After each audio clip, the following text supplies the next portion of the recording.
7 वर्षीय राहुल, 30 वर्षीय राजेंद्र तथा 25 वर्षीय कमला ये इस कहानी के पात्र हैं तथा इनके इर्द गिर्द ये कहानी घुमती है। तो दोस्तों कहानी यूं है। माँ कहाँ गई, मुझे बहुत भूख लगी है, खाना दो। राहुल ने कहा, अभी बना रही हूँ बेटे, तेरा पापा भी ड्यूटी से आने वाला है, तब हम सभी खाना खा लेंगे। नहीं माँ, मैं तो अभी खाऊंगा, बहुत भूख लगी है। तू बहुत शरारती हो गया है और जिद्दी भी। ला मैं तेरे लिए 2 रोटी बना देती हूँ। आज तो माँ ने मेरे कहने पर तुरंत खाना बना दिया, जी भरकर खाना खाऊंगा। उसने खाना खाया और सो गया। तभी साय करीब 7-8 बजे राजेंद्र भी अपनी ड्यूटी से घर लौटा। सुनती हो, कहाँ हो, आज तो अपना राहुल दिखाई नहीं दे रहा। कहाँ है राहुल, वो तो कब का खाना खाकर सो चुका है, कमला रसोई से बोली।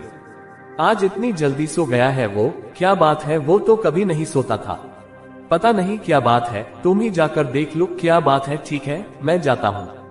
इतने में तुम 2 से 4 गिलास पानी गर्म करना, मैं हाथ पैर तथा मुंह धोऊंगा। ठीक है, कमला ने कहा। राहुल के कमरे में पहुंचकर राजेंद्र ने राहुल को जगाया। राहुल क्या बात है, आज तुम जल्दी सो गए।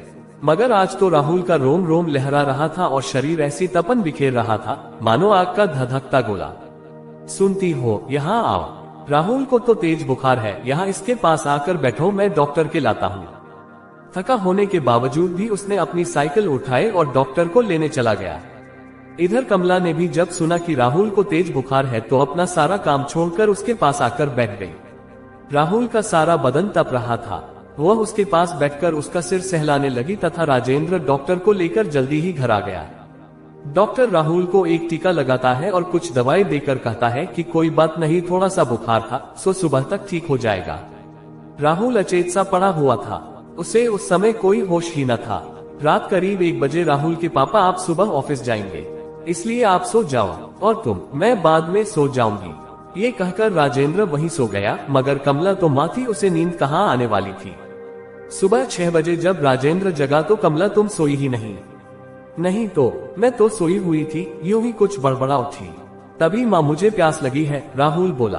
अभी लाई बेटा। जल्दी से उठती हुई कमला रसोई की तरफ बढ़ गई और 2 गिलास पानी गर्म करके ले आई। राहुल दोनों गिलास पानी गटक गटक करता हुआ पी गया। क्या हुआ माँ, आज रात को तुम नहीं सोई क्या? क्या हुआ मुझे? कुछ नहीं बेटे, तुम्हें थोड़ा सा बुखार हो गया था, जिसके कारण मैं ना सो सकी। अब कैसे हो? मैं ठीक हूँ माँ, पानी गर्म करो, तब तक मैं बाहर घूम कर आता हूँ। राहुल कहता हुआ बाहर की तरफ निकल गया। अपने इस जिगर के टुकड़े के लिए इतनी परेशान ना हुआ करो। क्यों ना हो, है तो मेरा ही, और मेरा कुछ नहीं है राहुल। कमला कुछ ना बोली, चुपचाप रसोई में चली गई और पानी गर्म किया, खाना बनाया। मगर अचानक उसके हृदय में दर्द होने लगा। राहुल के पापा, मुझे जोर जोर से दर्द हो रहा है। क्या हुआ माँ? पापा तो यहाँ नहीं है। राहुल अभी नहाकर बाहर आया था, उसने जल्दी से कपड़े पहने और चल दिया डॉक्टर को लेने। राहुल के पापा उस समय घर पर नहीं था। वह कुछ समय बाद घर लौटा तो घर का नजारा ही कुछ और था। कमला पलंग पर लेटी हुई थी तथा डॉक्टर उसे इंजेक्शन दे रहा था। क्या हुआ डॉक्टर साहब? इन्हें हड़बड़ी से पूछता है। कुछ नहीं हुआ, वो थोड़ा सा दिल का दौरा पड़ा था, कुछ दवाइयाँ और इंजेक्शन दे दिया है, कुछ देर बाद सब ठीक हो जाएगा। कुछ देर बाद राहुल एक कोने में खड़ा सुबक रहा था। राहुल का पापा राजेंद्र इधर से उधर टहल रहा था। तभी कमला को होश आया। राहुल, बेटे राहुल, जरा यहाँ आओ तो मेरे पास आओ। राहुल के पापा, तुम भी मेरे पास आओ, कमला बोली। अब तुम्हारी तबीयत कैसी है? मैं ठीक हूँ, पर तुमसे कुछ कहना चाहती हूँ। क्या कहना चाहती हो, बताओ। देखो, अभी मैं घड़ी 2 घड़ी की मेहमान हूँ। तुम मेरे राहुल को माँ के प्यार की कमी का एहसास न होने देना। हो सकेगा तो मैं फिर आऊंगी। ये कहते ही कमला के प्राण निकल गए। राजेंद्र उसके गले से लिपटकर जोर जोर से रोने लगा। उसके परिवार में उसे ही कमला की मौत का ज्यादा सदमा लगा था। उसकी पत्नी की लाश को गांव में ले जाया गया। वहां पर राजेंद्र का पूरा परिवार, माँ बाप, दादी आदि सभी ने मिलकर कमला का अंतिम संस्कार आदि किया। कुछ दिन वहां रहने के बाद राजेंद्र राहुल को लेकर वापस शहर आ गया। अब तो वह घर खाने को दौड़ता। कमला के चले जाने के बाद राहुल कुछ उदास रहता और स्कूल से सीधा घर न आकर पिता के ऑफिस चला जाता। वहां पर ऑफिस के कर्मचारी उसे प्यार करते और कभी कभार उसे दुकान पर या घुमाने ले जाते। इस तरह से राहुल ने तो अपने दिन बिताए और 7 महीने में ही उसकी स्थिति सुधर गई। मगर उसके पिता राजेंद्र को तो जैसे घोर अंधकार ने घेर लिया हो। वह तो कमला के विरह में पागल सा हो गया था। ऑफिस में तो उसका दिन ऑफिस के कामों में उलझे रहने के कारण तुरंत कट जाता, मगर घर आते ही जैसे उसका माथा ठनक जाता। वह जब घर में घुसता तो कमला को याद करके एकाएक उसकी आंखों से अश्रुधार फूट पड़ती, मगर कहीं राहुल को पता न चल जाए इसलिए वह जल्द ही रसोई में जाकर खाना बनाता और दोनों बाप बेटे खाना खाते और सो जाते। सुबह जल्द ही उठते और राहुल को नहलाकर खुद नहाता, फिर खाना खाकर दोनों तैयार हो चल देते। राजेंद्र के ऑफिस के पास ही राहुल का स्कूल था। राजेंद्र उसे स्कूल छोड़ देता और खुद ऑफिस चला जाता। एक दिन राहुल के स्कूल में एक नई अध्यापिका का आना हुआ। वह अध्यापिका हिंदी पढ़ाने के लिए आई थी। सभी बच्चों में उत्साह था हिंदी की नई अध्यापिका का, मगर राहुल को तो उस दिन अपनी माँ की याद आ रही थी। वह कक्षा में सबसे आगे बैठता था। कक्षा में अध्यापिका आई, सभी बच्चे उसके सम्मानार्थ खड़े हो गए, मगर राहुल बैठा रहा।